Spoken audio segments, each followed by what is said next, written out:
is an excerpt from St. Louis Blues by W.C. Handy, also famously covered by Louis Armstrong. There's a lot I can say about this piece.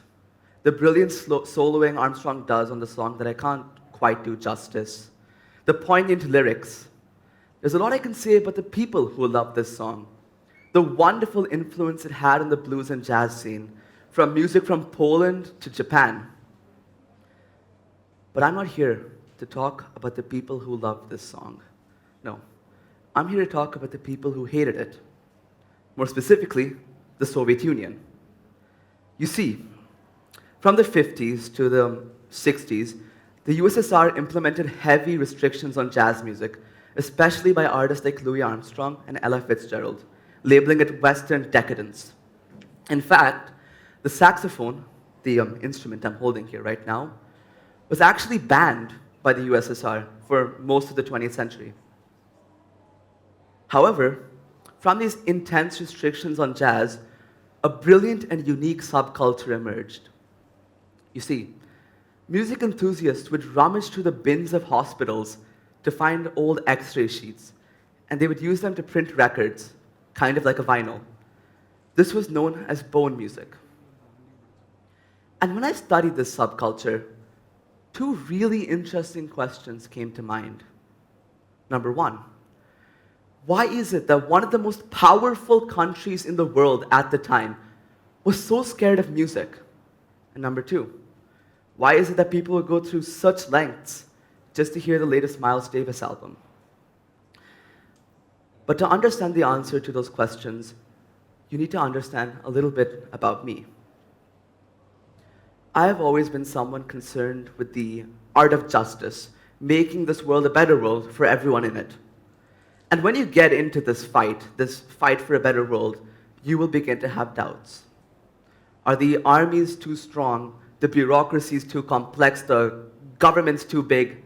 Can any change I make as an individual really matter? And whenever I've had those doubts, music has always been there with me. When I picked up the saxophone last year, I got quite into jazz. I listened to John Coltrane, Miles Davis, Charles Mingus.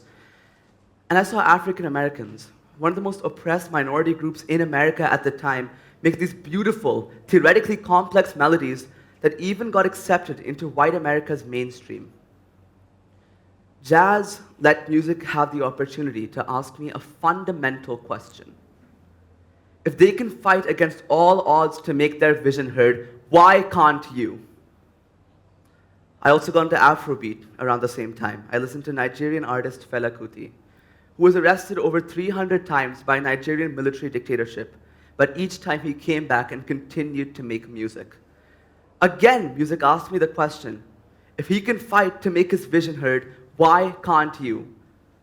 Because fundamentally, that is what music asks us. Time and time again, it poses the question, why can't you?